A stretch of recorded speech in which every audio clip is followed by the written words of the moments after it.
तरुण भारत नागपूर दिनांक 29 जुलै 2020. राष्ट्रचिंतन. उमेश उपाध्याय. कट्टरवादी कम्युनिस्ट, इस्लामपंथींचं उदारवादाचं ढोंग. कम्युनिस्ट आणि इस्लामी जिहादी सध्या आपण उदारवादी असल्याचं खूप ढोंग करीत आहेत.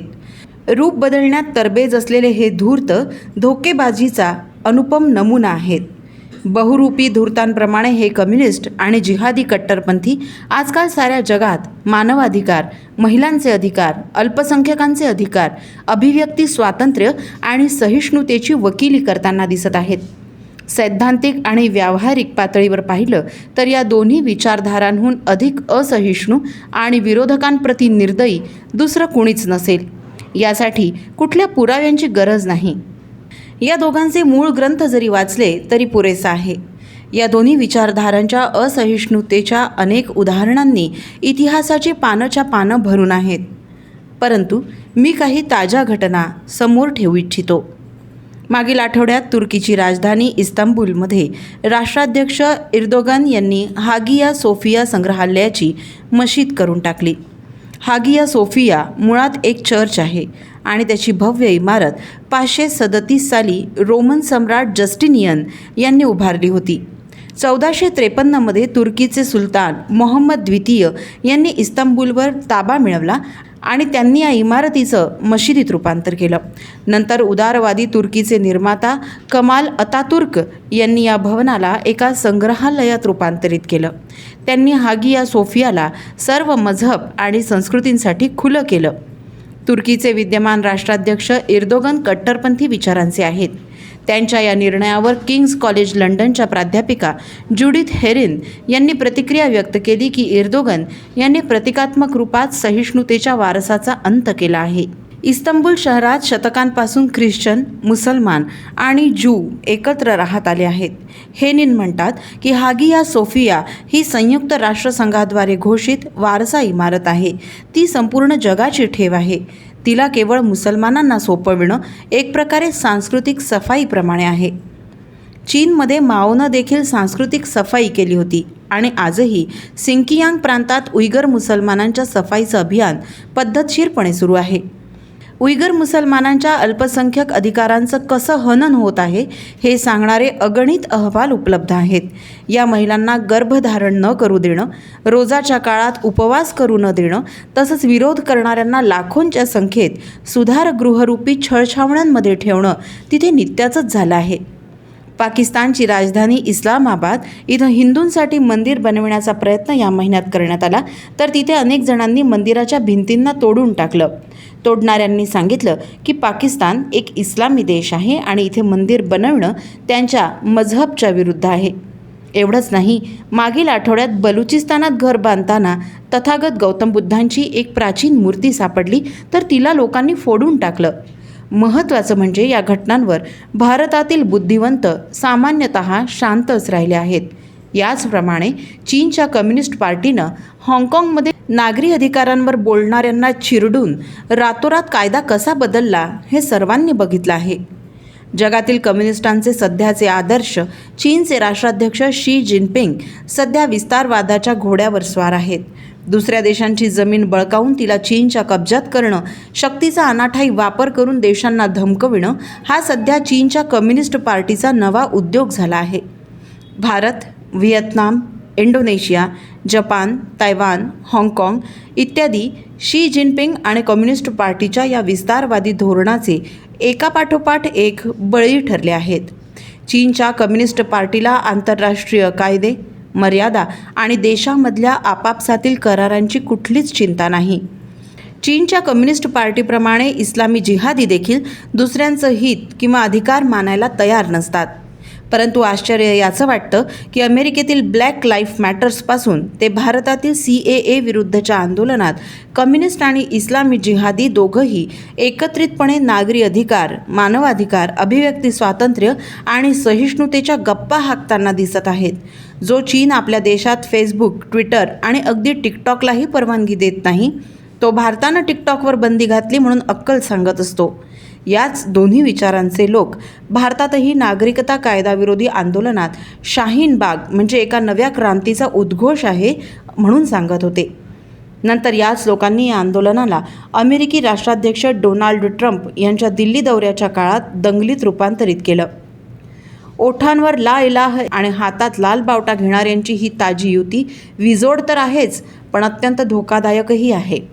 या दोन्ही विचारधारांनी उदारवादाचा बुरखा जाणीवपूर्वक घातला आहे. त्यांना माहीत आहे की उदारवादी लोकशाही समाजात अधिकारांची चर्चा करणं फॅशनेबल आहे. त्यामुळे मुळात हिंसावादी असलेल्या या विचारधारांना प्रामाणिकतेचं प्रमाणपत्र मिळतं. म्हणून उदारवादी लोकशाहीत प्रदर्शन आंदोलनाच्या अधिकारांचा वापर करून ही मंडळी या देशांमध्ये उग्र हिंसात्मक कारवाया करीत असतात. वास्तव हे आहे की कट्टरवादी इस्लाम आणि वामपंथी दोघांनाही लोकशाही व्यवस्था आणि त्याच्या मूल्यांशी काहीही घेणं देणं नाही. ही मंडळी लोकशाही अधिकारांचा उपयोग त्याच लोकशाही व्यवस्थांना नष्ट करण्यासाठी करीत असतात. हे अराजकतावादी म्हणायला तर फारच थोडे आहेत, परंतु बुद्धिजीवी, मीडिया आणि शैक्षणिक संस्थांमध्ये यांचा अतिशय प्रभाव आहे. त्याचा वापर करून ही मंडळी उदारवादी लोकशाही समाजामध्ये असंतोष, क्रोध, निराशा, प्रतिहिंसा आणि सामाजिक वैमनस्याची भावना निर्माण करीत आहेत. साऱ्या जगात सध्या कोरोनाचा प्रकोप सुरू आहे. या परिस्थितीत कट्टरपंथी इस्लाम आणि कम्युनिस्ट या दोघांनाही वाटतं की कोरोनामुळे उत्पन्न परिस्थितीचा वापर करून ते लोकशाही व्यवस्थांना दुबळं करू शकतात. अमेरिकी परराष्ट्र व्यवहार मंत्री माईक पॉम्पियो यांनी आपल्या युरोप दौऱ्यात स्पष्टच सांगितलं की कोरोना संकटाचा लाभ उचलून चीननं लडाख आणि दक्षिण चीन महासागरात आपलं शक्ती प्रदर्शन सुरू केलं आहे.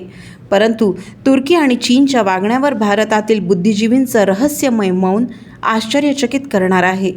जी मंडळी दिवसरात्र अयोध्येतील रामजन्मभूमीवर रुग्णालय, धर्मशाळा इतकंच नाही तर सार्वजनिक शौचालय बांधण्याचा सल्ला देत होती, ती मंडळी हागिया सोफियाला मशीद बनवण्याच्या बळजबरीच्या निर्णयावर मात्र एकदम चूप आहेत. भारतात नागरी अधिकारांसाठी ओरडा करणारे हाँगकाँगमधील नागरी अधिकारांवरील अतिक्रमणावर मौन धारण करून आहेत. हे असं का? मुळात इस्लामी जिहादी आणि कम्युनिस्ट दोघेही उदारवादी लोकशाहीमध्ये मिळालेल्या अधिकारांचा उपयोग व्यूहरचनेसाठी करीत असतात. त्यांची श्रद्धा ना लोकशाहीत आहे ना लोकशाहीनं दिलेल्या अभिव्यक्ती स्वातंत्र्याच्या अधिकारात आहे. अल्पसंख्याक अधिकार, महिलांचे अधिकार आणि सहिष्णुता हे सर्व यांच्यासाठी श्रद्धेचे विषय नाहीत, उलट व्यूहरचनेची उपकरणं आहेत. ते जोपर्यंत अल्पमतात आहेत तोपर्यंत ते याचा वापर करतात. ज्या समाजात ते अल्पमतात असतात तिथे हे आणखी एक मुद्दा उचलतात, तो म्हणजे व्हिक्टिमहूड, म्हणजे स्वतःला पीडित दाखवणं. या दोन्ही शक्ती या खेळात तरबेज आहेत. दोघांची ताजी उदाहरणं देणं पुरेसं होईल. भारतात सध्या वरवरा राव नावाच्या कट्टर वामपंथी कार्यकर्त्यावरून हा मुद्दा समोर आणला जात आहे. परंतु वरवरा राव स्वतःच म्हणून चुकला आहे की त्याचा सशस्त्र क्रांतीवरच विश्वास आहे. त्याचे विचार, त्याची कृत्य यांची चर्चा न करता आता त्याचं अधिक असलेलं वय, त्याचं लेखन यांचीच चर्चा त्याचे समर्थक करू लागले आहेत. जर कायदा सर्वांसाठी समान आहे तर मग या कार्यकर्ता दिसणाऱ्या लोकांसाठी वेगळी मागणी का म्हणून? कम्युनिस्ट स्वतःच्या सत्ताकाळात अशी दयाबुद्धी दाखवतात का, हे त्यांना विचारलं पाहिजे. अशीच घटना ब्रिटनमध्ये शमीमा बेगम नावाच्या इसिस संबंधित जिहादी दहशतवादी महिलेची आहे. मूळ बांगलादेशी परंतु आता ब्रिटिश नागरिक असलेली शमीमा वयाच्या 15व्या वर्षी सिरियात पळून गेली आणि इस्लामिक राज्याच्या लढाऊ गटात सामील झाली. ती तिथे आत्मघाती तुकड्यांसाठी बारुदी जॅकेट तयार करायची. परंतु आता शमीमा ब्रिटनला परत येऊ इच्छिते. ब्रिटनमध्ये तिच्या अधिकारांची चर्चा सुरू आहे. तिचा निष्पाप चेहरा एक प्रकारचं पोस्टर बनला आहे. शमीमाला असं दाखवण्यात येत आहे जणू ती परिस्थितीनं गांजली गेली आहे आणि त्या बिचारीवर खूपच अत्याचार होत आहेत. लोकशाही व्यवस्थेतील उदारता आणि नरम कायद्यांचा वापर लोकशाहीचे विरोधक अगदी व्यवस्थितपणे करीत आहेत. इस्लामी अथवा कम्युनिस्ट जगात कुठेही सत्ता सांभाळताच आधी आपल्या विरोधकांचा प्रत्येक अधिकार इतकंच नाही तर जगण्याचा अधिकारही हिसकावून घेतात. या दोन्हीही विचारधारा शांतीपूर्ण सहअस्तित्वाच्या सिद्धांतावर विश्वास ठेवत नाहीत. उदार असल्याचा बुरखा घालून समाजातील वेगवेगळ्या गटांमध्ये खोलपर्यंत घुसून बसलेले लोक सर्वाधिक धोकादायक आहेत. या शक्ती लोकशाही अधिकारांचा उपयोग लोकशाहीला दुबळं आणि अंततः नष्ट करण्यासाठी आतल्या आत करीत आहेत. त्यांचं मूळ ध्येय भारतासारख्या उदार लोकशाही व्यवस्थेला दुबळं करणं आणि ती ध्वस्त करणं आहे. अशा धूर्त चलाख लोकांचे बुरखे फाडणं फार गरजेचं आहे. उमेश उपाध्याय यांचा हा लेख आपण तरुणभारत.net या वेबसाईटवरही ऐकू शकता. धन्यवाद.